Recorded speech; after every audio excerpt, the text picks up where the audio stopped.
Fully packed and authentic news, bringing you sustainable community development news you really cherish on Green Gold.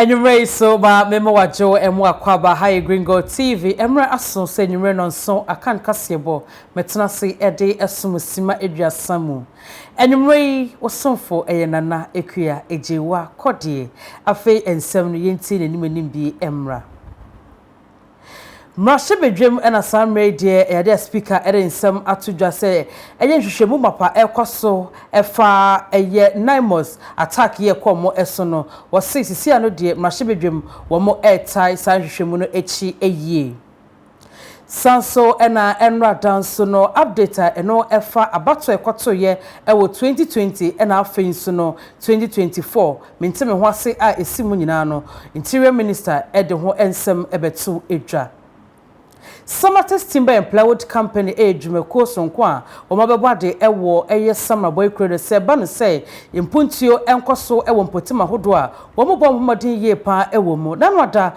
Omo Ecopiemo, Ewo, Eye Asrawade, Cronimoa, a one so, Omuka Duma, witness to me, ma near may be here womo, Ewon Potim Monsono, Omko Shananum, any crewman de two or more enim. And some way any afufrobia e ka ho enimrei mere eba besomo se nonson akan kase wo Green Gold TV me dame ho abasesia me ba kase bono mashase ama Fully packed and authentic news, bringing you sustainable community development news you really cherish on Green Gold.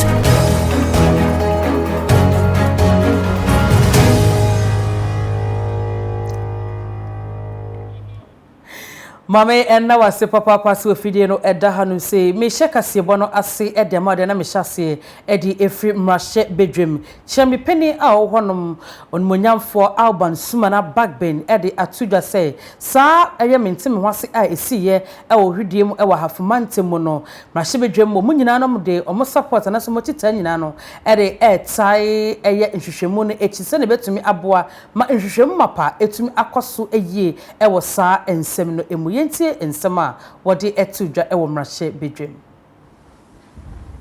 people of Ghana look to this house as a beacon of hope. And it is our collective duty to set a standard that reflects the values of our great nation.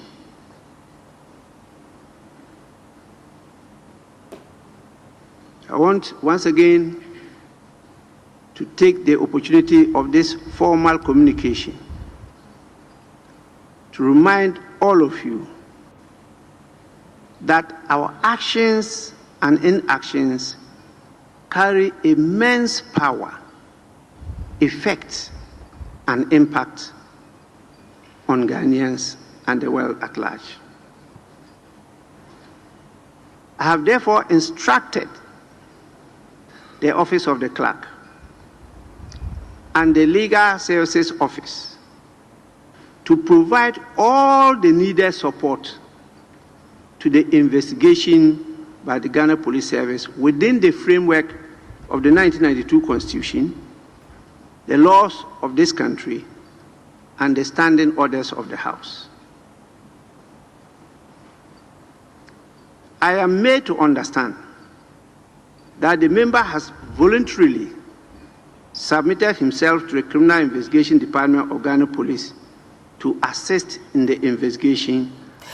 Domdudo wa mo ewo mrahye bedwem ba no dani eye onmonyamfo Mahama Ayariga ono so kire se esutifi eye note mrahye bedwani o wane din ede onmonyamfo Ebenezer Kwaku Ado wabomoden ede no nsem no akwakodan eye court a nti wo frɛ eye interior minister onmonyamfo Muntaka a wo chese se sansem no omutumi ma nhwehwemu mapa no ekoso ye pantenra wo de etudwa ewo mrahye bedwem se orei yede no akwakopiem ewo court.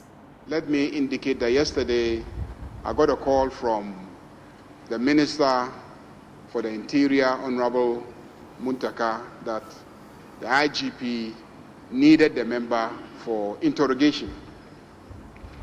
I invited the member, he came to my office, and I was trying to reach Muntaka. I couldn't reach him, so ultimately I had to ask the member to go. If I reach Muntaka, I will call him back. Subsequently, Honorable Muntaka called me back. He was in a meeting when I was calling him. And I told him that I had invited the MP. He was ready to come see whoever he should see. But because we did not hear from him, I had dismissed him. So we scheduled that this morning, the member should be sent to the CID headquarters to meet with one of the deputy CID directors for processing. And so this morning, he went with our majority chief whip and his lawyer. They received him at CID headquarters, took him through the processes, and I received a call not quite long ago that he has been. And what she and Nacha said, Dom Kumano Bano Denny, Urmanya for Alexander, a fenya marking on so ekasai, I would choose a sa or Queen Yakon, Eddie Etia Galamseno, Weno and your partism, a idea seeing na Yakambum, na Yakon Etia. I was once upon a time the chair of Ghana Water. I saw data for myself, how the country was losing money heavily to treat water because of Galamsey. It is getting worse. Civil society is talking, organized labor is talking, religious leaders are talking, but they know that in us is a vested authority, the people's representatives. Mr. Speaker, can we, as political leaders, for once, agree to stay the partisan approach on this matter and deal with it and let our citizens know that this is a matter that affects the country and our own livelihoods? Perhaps the medical practitioners are not sharing with us the revealing reports in the various hospitals enough. So it's like business as usual. Mr. Speaker, I would wait for another day where we would discuss this matter in detail. But I would, by way of conclusion, say that the issue of Galamsey calls for action, collective, not an NDC.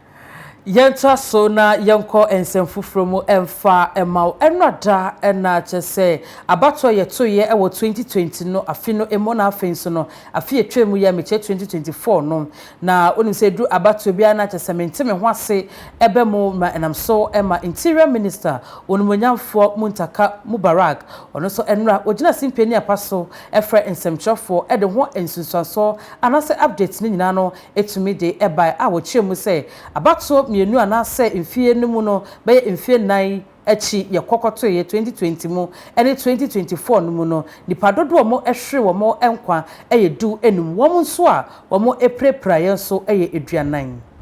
Thank the team, a 30-member team from the CID department that has been working tirelessly to ensure that justice is served.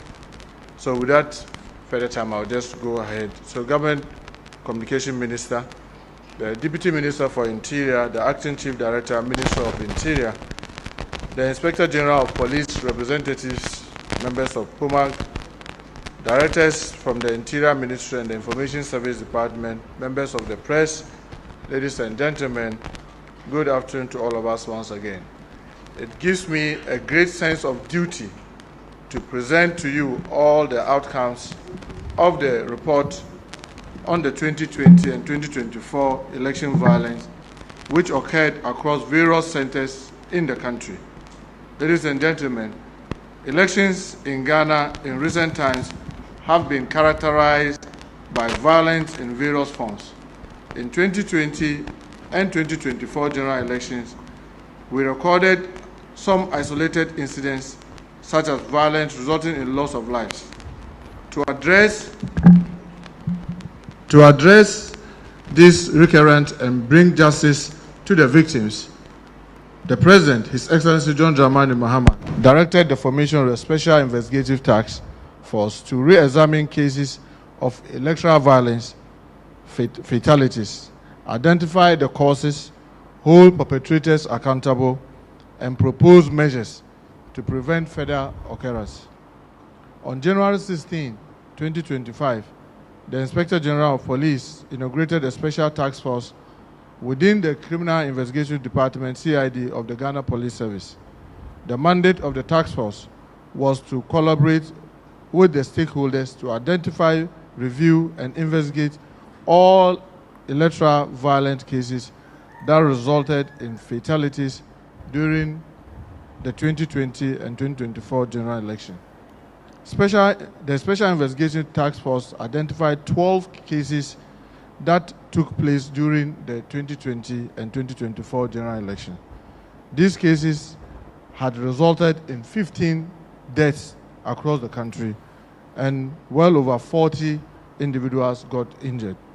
The report outlined detailed account of all the 12 cases recorded during the period. The detailed report, which has been submitted to His Excellency the President, also contains the various incidents, how they were brought or got to the notice of the police, and actions taken by investigators in line with the laid down investigation protocol and procedure. The report further detailed action taken when the Special Investigative Task Force took over the cases at level initially investigators had reached, and detailed findings derived from further interviews, interrogations, field visits, reconstruction of crime and crime scene, and forensic analysis of various materials of evidence retrieved during the investigation. Every violent incident recorded during the general election presents various criminal offenses which will have been ma yemfri sa ensem no mo na yenko ensem from yesan akọ eye dom dodo omomra hye bedwomba no deni eye onmonyamfo Mahama Ayariga wade akwakoto eye speaker enim se wonhwe na womwa na mentime hwase ekoso ewetifi do mantem no bebo masundwe etumi aba honom ebise na nsem bebeto odwa se onmonyamfo Alban Suma na Bagbin okwakoboa ema chese mentime hwase esi ewo Russia na afensi Ukraine ntokwane mu no otumi aboa ma bibia aye kama enumu eno onmonyamfo Mahama Ayariga edakoto nenim se womwa no nye fie de no wi a no kwakoye abontenso de efisa sundwe so eba etifedo mantema ehia pa. We have a major problem with peace in the north, my own constituency, and entire half of the region, which covers 6 constituencies, have witnessed major instability the past, several years, and has intensified a bit. So we are looking at how do we really have some engagement with the North around the issues of peace and sustainable peace. And after that area, we also witnessed a few occurrences in the Savannah region. And so we thought that as members of parliament, and I've had a discussion with the Right Honorable Speaker about this, before he goes to Ukraine, I think he should check his own neighborhood, and then let's see how we can work together to deal with the peace situation in the north. So one of the things that as Northern Caucus we want to do is, if we get some support, to pull together a Northern Conference around peace. I think that basically there are fault lines, there are underlying issues, and the problem has been to not start working on the underlying issues and wait till they erupt into violent conflict. Most of the underlying issues are really about land ownership, and then also who is entitled to rule over which areas. I believe that, as human beings, we should be able to, and then the early warnings are always there. We just don't act on them until they become what, in some of the cases, they have become. So the caucus is looking to the development partners, especially the UN. Yanko Ensemfu from Emfa Emma Deputy Lance Minister Aye Onwanyam for Yusuf Suleiman or the Akwatuja Ewo Aye Public Accounts Committee no anim say wamo share na hwema pabiano etumi akoso ewo large scale mining licenses Aye na womode ema Aye womo mutu efuma egudie no wosese be hwem na wa wode no emu enhyeda enye duanase emu enhyeda endimu no wombebo moden se womo ebetwem efisa wo wa waje Aye sa licenses na wonfa enye adwuma no ebia no bi so ep licenses e de ye adwuma nanso na munti no no mo enya kwan emfa licenses no emfa emobitisi ade omo eba be ye ehwehwemu pa. The issues of community rising up and fighting miners, I mean large scale companies, will be a thing of the past. It's because we don't go through the process and go through it very well. But I want to assure you that we are reviewing the large scale licenses. And again, my able minister has asked me to chair it. Very soon, we will revoke some of those licenses that people have just taken and blocking space and are not allowing people to, those who mean business to do their business, who will revoke them. And Enrichi CEO at the Emma Minerals Commission, Ora Isaac Andrews Tando, or also says, no dear one more, one person do musika equashe, a efuma good year to the fact Miracaso etuno, or more emfa a quabiso, now want to me emfa NJ Airlines, and over to me Abua and Sana, say be a old honum nasubu per se or didn't sika, equashe a jumeni moi, what's one of my own kwanya. What we have is the investor would come in and ask for. So there are stages and various licenses that you need to obtain. You start off with the reconnaissance, which they will give you a very big area. At that point, you don't touch or break the land. You do your geophysics. You pick surface structures, which would indicate wherever the mineral resources is. Then you come back to the commission. You shed off the other areas that you don't want, but you still share the data with the commission and geological survey. Then the area that you demarcate, now you come in for the PL, the prospecting license. That is when you can start to pick certain samples, and then forward that you continue to drill, which is the exploration, to establish the ore body, before you would come out to say, this is the reserve that I have, and I need a mining lease to be able to work that. So it's quite an expensive. Ma yenyina sa ensemi so na yenkwaji abo afokrato emra. See you. Hi. And my name is Sam the Zebra, and I'm excited to introduce you to all my friends here at Safari Valley. Hi, I am Amma, and I'm your tour guide today. It's going to be an exciting tour. I can't wait for you to meet all our friends. We are going to meet my friends, the llama, emu, silky chicken. It's going to be exciting. Hey! See you.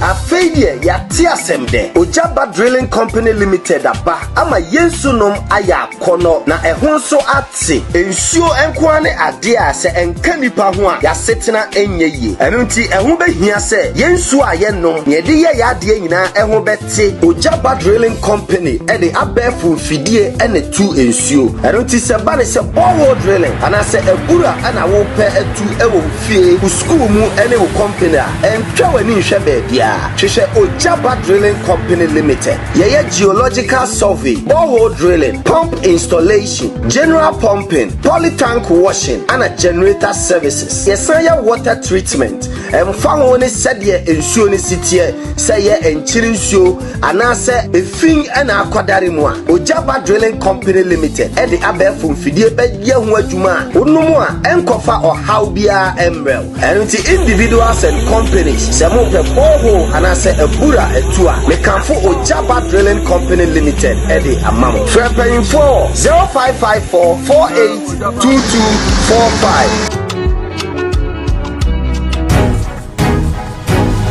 Fully packed and authentic news, bringing you sustainable community development news you really cherish on Green Gold.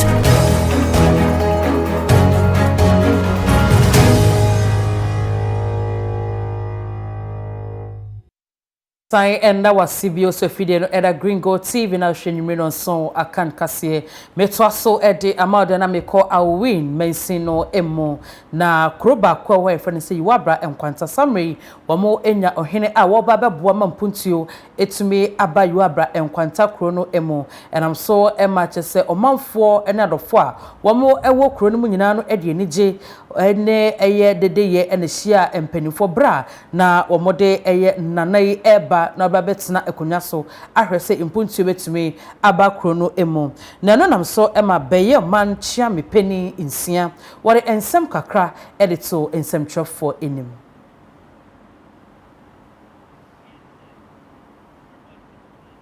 ohene ayiwa brankwanta enya no enene nanano matankonya abomode na yi no ede no akire amansa nyina na didi ayede amano nana ache awotoso emiensa Jumadie no ase nanano matankonya yo mo efri enchi a mo esom edema nanata no kwaw bambui awotoso emiensa ono eye enchi mahene eba jumadie no ase ebe chire die entia na dai jumadie no niema esi ekose de omo ekunu no ene ni jesu no kon ya ebaye obi aso ini ni wa obi atumi do pe enti ikono ayine no do so na ache de sika no free match akobe 20-30 years na enyo sana busano de na ache ebre omaye na so ye bi mo sadi ni ma de so no betumi ache pro so no ache pro so enti da ma de no adesi akunya so ohwe yiwa bankwanta ekro so efama omaye aha enti ye won se esa se na obi ani anu no nyama bia enye amamra bia teke nyama on the self obi ani wo control mu ntino na omuya de ensem fata basa so na kutia omayene akuya kese no ntene no ayanya obi atra no mese obenhwe na amamra bia wo se di so e wo ye mantem na no no bewe amene di so na di ye di so abre awon yema obi a se ya ye anya juma ko ye anya juma on tun ntimpo the message about Kwanta Pro say, Mama ina enka mo mfa ya ho de enyansa esika emfa mo ana na ache na obi ma about Kwanta Pro enye krabe eno ati ena nana what akunya so ana yede no asi akunya so a ena me no ekato no ena yiwa brankwanta o ba be hweso eso erensem sei ena etu edwa yabra kwanta man anko a omunya odo ne pepa mi ko me safre mo mo baare sabe nipa ba ko sa ntimi ha yan kata onyankopon ani ana prayo wo nsu wi ba ko a ebu edu akro nso nye aye paye ma ne nye da nananom oman se oman betumpo a na efi wo eneme sanye ye ba yakro na yetimi asom mana ye ene hia empapa mu enkosi hwe memfiri ha enti memwa oman no enye yie yatu ya ni hwe kumase enkran ansa na sa nko nyina ebaye sadi no na eye kroketua bi na esore ye na sabe ya dia hwahwo aso ni achichi kro na aho chene de nana udimu de mamu so aho chene de mama mu no mempe sentine se dabia me kase se go betu mpo a me ma busu antimi ntiti kro mo a mo fi mram ya bra ye no wo si dan ba ko si mienu mi ensa no ma busu a e na si ba ko ka ho a na ye enum na ko ne tre me sramo ni ehia me pa ne ko ye ni ehia me pa ni tu ache ni e be de betwa to ene amamre a eda bo samamu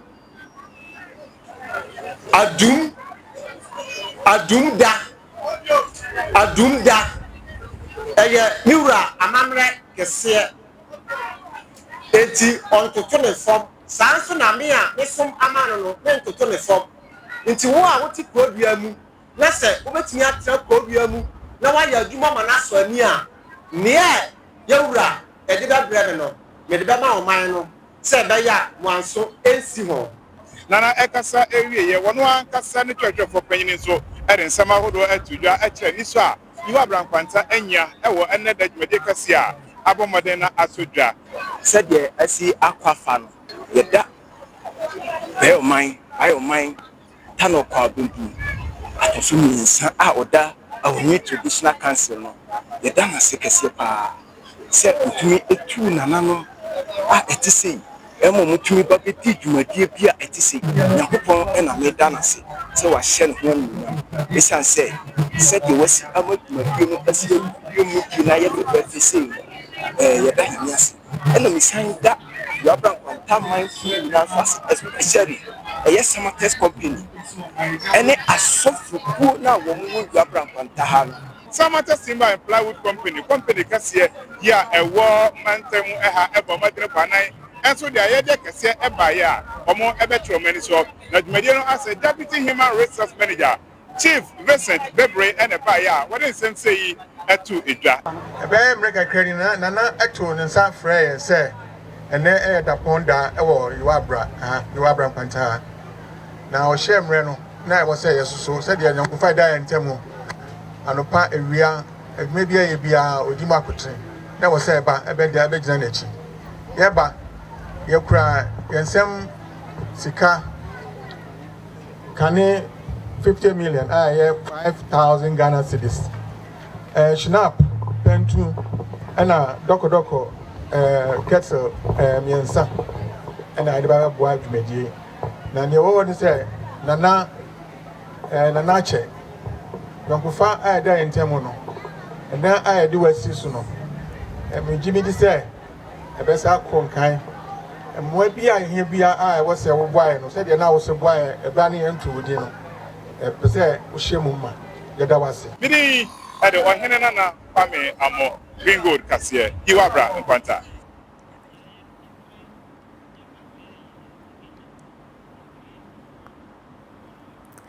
ma yentwa so na yembra eye atoye mantem hasei wasa amenfi ace na kroba kwa wa ye friend say asrewade eho ena summary de Samate Timber and Plywood Company Limited obodimodimedie kakra na omo eye ewo eye kwaye mu no se ne omo etwitwa nnua anaso mo bubu nnua ede ekọ aman ahodo so no omo akwakodu eye hono ma omo ehwe se eniema bia ehia omanfo ewo eye kronum so no motumi ahwe ede ama wo mo meche eye social responsibility sa ededa da wo mo eso na wudu kro bia so no mo ekwakwadi mo dwuma ewo no ma wo mo hwe eye edema mo ne nanam so a wo mo edru eye kro friend se asrewade na enam so ema chiame a wo friend se chiame opon ene nananom empenifo ena fenso no wo mo kro nim na ehia samatete empenifo na sei ena chiame opon ede tudwa wo mo betwanua na wo mo ntwa enkokra sa wo mo ni o man ni hia se de ne ye hia dey na ya dwen ho ekure dia ye hia e ka to mo so na ja komo so adwen ho no matimi aboaye e ma de hia ne o ye kure mu no ye nsa aka na nanu matran gomya ye de ye tena ase ne ye de o mo edi kan edi amane no awie na ate o man no ntem sa amane ne de e be free assemble man ho e na ba o man ne de ni na so assemble man ne o mkasa wia na fi o man no so atoa ye nkomo die no bia ye de kan no ebi kema na o man no etimi aboaye se na na waya ade o na we di akem mo kae ya na da to aso na yekro no etimi atimpon se dia egina ya pen no na na pe hia ya yankomo titire se o mbetwani ya e wo ye forest no e Samates o mama ni titire Assembly member or one day Eddie Onmonyam for Simon Asari on Sunin Sembia the Twitter. Some matters, money Eddie, maybe your forest, you know what you be forest, you better, or my menum. I know my young Kalakra. I may answer for yourself in Yaba. And you had the motor be pa. I heard Gana Hanoma, forest be brio Hanoma, and they and your forest be. And I'm saying, you may be by Fegalam sea. The big cry or cry, and I gram say or cry, and I came in a pie with a 4 pie hop. I might say, and your forest be. By idea, as for the mind, forest, you say, Japan, city. Yet me up home by I'm at the beer no more coba. Every genuinely be a chat at the Koy Mudimedi. Najumedina moody in Zono. Say forest anywhere, nothing balance on the war. You made in Swede, anyhow. You see, I a boy home. Anything the anonum is a sweet, like a cry, or mine so. And I'm your assembly mine. Me, Jim, that when him say, Momo Equino, and they say, Eddie kind. Ye wo, it's true, he said, dear, in Yankunya. And Timomo and Kunya do others not be 500. Now, you're more fun soon to me, international, the Musia, dear. Now, being watching another attributes, may some matters manager. But the application bar now, so if I saw you had more fun in them. Empeniphobia mo efre edumeko kese mo ekọ dwumedi na so mo sei enomode etu edwa. Ehihye mu no your friend of environmental obligation say o di dwumedi a ebema still na kwaye no ebenya na ho odin a ebetumi mfasodi a edema no ebetumi akoso a edi ama. Enu nti yabo ewure mu a yebu nua no se yebue bia yebebu bia no ewo mramu no esese yetu ahoka. Inti se wo beka ya beka se so wo ma wo kwan no obi kowura kwan no ogudua no odidua no kwa echire no wo beti ase se eyo wusika no de adwane inti se yebudua bia to ho a esese yetua hoka obroni fra bibi stampage the patron say yemu bi ha menim se yemu bi ha ya te da ye fra bibi stampage ayete se wa shop say your shops wa ha say and I could be store. Now I want him Maba Matiwano. Say, one in Swedjuma. If you say Sabi, yes, Scoony Econo, and ye ain't yet to square. Sabi, yet me be a quiet lawyer and as a quiet doctor. So on him, channel. Ye ain't not a bit maybe a square lawyer and as a doctor. Now 1 year I ain't to me quiet lawyer and as a doctor. I was saying, yes, San Juma. In San Juma, who was some near can. Into your honor can be present. Yes, because the eye can in aye. Ya cheche mumra aban ehihia wa ya yedi ewura forest mu nti anka hono de nka interest na hono nka wo se fo nka ye concentrate on emebro no so ekwan ye be fa so ma ye kware akosu adwuma. The last time I interview I fa perform abesu adwuma sabi ebi free srem ebi free bono ebi free bota omunya ba be ye apprenticeship program ya na wa fa mo Amanfo bi mu so mo ewo kro no so de mo haw kese etunsemtwefo enim. Me nurse ewo Asredi Chiefs compound. Ya clinic ne de do enye but mine no de ombenya na ewo school dan da na omo de aye clinic. Challenges dey ewo bebre because enzo to a especially baby am da de enye kra just am sorry family mattress na me de ato nchen. Eti ansana makoda afi baby a ayaresa for no omo yare beda no eno so enye empa mi wo bi omo ti akunyam dan nankasa no angasa de problems no bebre ti de fa so share de na baby a yetena ne ade no ene empa ni nyina nya de ya beta to wasa ye nu empa da so nyina nya ne ade nyina momo Pacho your friend Kofi Didi as already haya na engagement omo bedi dwumadie ewo yen forest ya friend no ni nyina no eye pa mejitu na ma desre de ba ko a me de eto company no anim ni se eye as already ha no eye chip compound ye ni bi eno ti me de sa desre de tu o mani sɛ ɔmo mmoa yɛn na ɔmo nsi ɛyɛ chip compound no. Ewusa yenjina sa ensem yi eso na yemfa wonse ewo enwumre no nso akan kaseboy emu enwumre osomfo eyena na ekua ejiwa kodie memamo enhwe. Fully packed and authentic news, bringing you sustainable community development news you really cherish on Green Gold.